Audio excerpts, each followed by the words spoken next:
നമസ്കാരം. സംസ്ഥാനത്ത് വേനൽ ചൂടിനിടെ ആശ്വാസമായി കാലവർഷത്തിന് മുന്നോടിയായുള്ള മഴയെത്തുന്നു.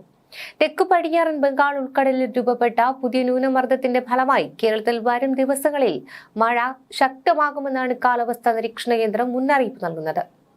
ന്യൂനമർദ്ദത്തിന്റെ സ്വാധീനത്താൽ ഇന്ന് 3 ജില്ലകളിൽ അതീവ ജാഗ്രതാ നിർദ്ദേശം പുറപ്പെടുവിച്ചു. പത്തനംതിട്ട, കോട്ടയം, ഇടുക്കി ജില്ലകളിലാണ് യെല്ലോ അലർട്ട് പ്രഖ്യാപിച്ചിട്ടുള്ളത്. ഈ ജില്ലകളിൽ ഒറ്റപ്പെട്ട ശക്തമായ മഴയ്ക്കാണ് സാധ്യത. വരും ദിവസങ്ങളിലും മഴ തുടരുമെന്നാണ് പ്രവചനം. ഫെബ്രുവരി 25 വരെ സംസ്ഥാനത്തിന്റെ വിവിധ ഭാഗങ്ങളിൽ മഴ ലഭിച്ചേക്കും. തെക്കൻ ജില്ലകളിൽ മഴ മുന്നറിയിപ്പുണ്ടെങ്കിലും വടക്കൻ കേരളത്തിൽ വേനൽച്ചൂട് കഠിനമായി തന്നെ തുടരുകയാണ്. പകൽ താപനില ക്രമാതീതമായി ഉയർന്നത് ജനജീവിതത്തെ സാരമായി തന്നെ ബാധിക്കുന്നുണ്ട്.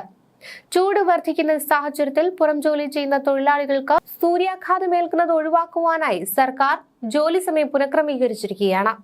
മെയ് 20 വരെയാണ് പുതിയ ക്രമീകരണം നിലവിലുണ്ടാവുക. പകൽ 12 മണി മുതൽ വൈകിട്ട് 3 മണി വരെ നിർബന്ധിത വിശ്രമം അനുവദിക്കണം. രാവിലെ 7 മണി മുതൽ വൈകിട്ട് 7 മണി വരെയുള്ള സമയത്തിനുള്ളിൽ ജോലി സമയം 8 മണിക്കൂറായി നിജപ്പെടുത്തി. ഷിഫ്റ്റ് അടിസ്ഥാനത്തിൽ ജോലി ചെയ്യുന്നവർക്ക് ഉച്ചയ്ക്ക് 12-ന് ഷിഫ്റ്റ് അവസാനിക്കുന്ന രീതിയിലും ഉച്ചയ്ക്ക് ശേഷം 3 മണിക്ക് ഷിഫ്റ്റ് തുടങ്ങുന്ന രീതിയിലുമാണ് മാറ്റങ്ങൾ വരുത്തിയിരിക്കുന്നത്.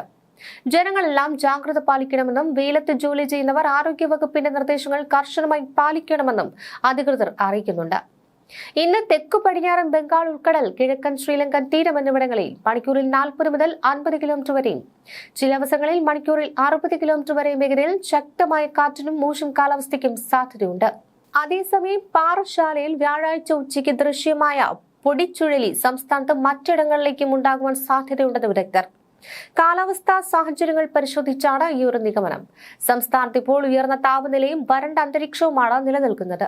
മഴ ലഭിക്കാതെ മണ്ണ് വല്ലാതെ ഉണങ്ങിയിരിക്കുന്നതും ഉച്ചസമയത്തെ കഠിനമായ ചൂടുമാണ് ഈ പൊടിച്ചുഴലിക്ക് കാരണം. പാറശാല ഉൾപ്പെടെ തമിഴ്നാടിനോട് ചേർന്ന അതിർത്തി മേഖലകളിൽ ഇത്തരം പ്രതിഭാസങ്ങൾ കൂടുതലായി കണ്ടേക്കാം. പൊടിച്ചുഴലി ചുഴലിക്കാറ്റല്ല. കടുത്ത ചൂടുള്ള സമയത്ത് ഭൂമി അമിതമായി ചൂടാവുകയും തൊട്ടുമുകളിലുള്ള വായു പെട്ടെന്ന് മുകളിലേക്ക് ഉയരുകയും ചെയ്യുമ്പോൾ രൂപപ്പെടുന്ന വായുവിന്റെ ചുഴി മാത്രമാണിത്.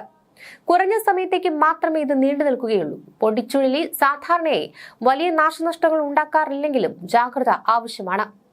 പൊടിച്ചുഴലി രൂപപ്പെടുന്നത് കണ്ടാൽ അതിനടുത്തേക്ക് പോകരുത്. വായുവിനോടൊപ്പം പൊടിയും ചെറിയ കല്ലുകളും മുകളിലേക്ക് ഉയർന്നതിനാൽ കണ്ണിനും ശ്വാസകോശത്തിനും അസ്വസ്ഥതയുണ്ടാക്കാനിടയുണ്ട്.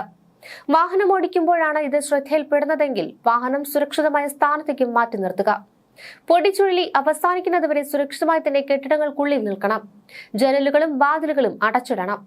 വീടിന് പുറത്തോ ടെറസിലോ കാറ്റിൽ പറന്നു പോകാൻ സാധ്യതയുള്ള വസ്തുക്കൾ ഉണ്ടെങ്കിൽ സുരക്ഷിതമായി കെട്ടിവെക്കുകയോ മാറ്റുകയോ ചെയ്യുക. പൊടിച്ചുഴലി വേനൽക്കാലത്ത് കണ്ടുവരുന്ന പ്രാദേശിക പ്രതിഭാസം മാത്രമാണെന്നും ഭയപ്പെടേണ്ട കാര്യമില്ല എന്നും കാലാവസ്ഥാ വിദഗ്ധർ വ്യക്തമാക്കിയിട്ടുണ്ട്.